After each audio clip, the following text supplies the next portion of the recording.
திமுகவும் காங்கிரஸும் மறுபடியும் கூட்டணின்னு சொல்லிட்டாங்க. இனிமே தேர்தல் காலம் சூடு பிடிக்க ஆரம்பிச்சிடும் அப்படின்னு சொல்ல அப்படியெல்லாம் ஒண்ணும் கிடையாதுன்னு பளிச்சுன்னு பதில் வந்துச்சா பேசிக்கிறாங்க. மக்களோட பிரச்சனைக்கு கூட்டா செயல்படுவோம்னு சொன்னோம். தேர்தலில் கூட்டணி இல்லைன்னு சொன்னோம். அதை போய் கூட்டுன்னு சொல்றாங்களேன்னு ரொம்ப வெளிப்படையா பேசிட்டாராம் காங்கிரஸ் கட்சி தலைவர் இளங்கோவன் சொல்லிக்கிறாங்க. இப்போ கூட்டுன்னு சொன்னா என்ன தப்பு?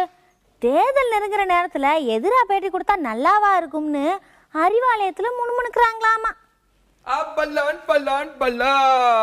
திமுக காங்கிரஸ் கூட்டணி அமைச்சா அமைக்கட்டும், நாம எல்லாரும் சேர்ந்து தனியா ஒரு அணி அமைக்கலாம் அப்படின்னு கம்யூனிஸ்ட் கட்சிகள்லாம் மறுபடியும் மும்முரமா இருக்காங்களாம்பா, பேசிக்கிட்டாங்க. ஜி.கே. வாசனையும் விஜயகாந்தையும் கொண்டு வந்தா மூணாவது அணி ஸ்ட்ராங்கா மாறிடும்னு சொல்ல இந்த ஜி.ஆர். வைகோ சந்திப்புலையும் அது பத்தி பேச்சு நடந்துச்சா, பேசிக்கிட்டுதாங்க ஐயா. வைகோ கட்சிக்காரங்களோட கூடி பேசினதுல திமுக அணிய பரிசீலனையில வைப்போம், மூணாவது அணி வலிமையான அணியா இருந்தா அதுக்கு முன்னுரிமை கொடுப்போம் அப்படின்னு ஆலோசனை பண்ணாங்களா, பேசிக்கிறாங்க.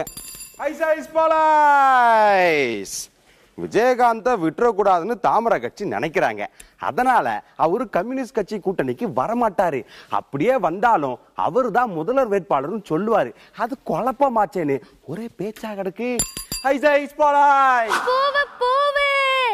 இன்னொரு பக்கம் வாசன் கட்சிக்காரவங்க எல கட்சியில இருந்து சிக்னல் வருதான்னு கடைசி வரையும் பாப்போம், இல்லைன்னா மூணாவது அணியை பத்தி யோசிப்போம்னு பேசிக்கிறாங்களாமா.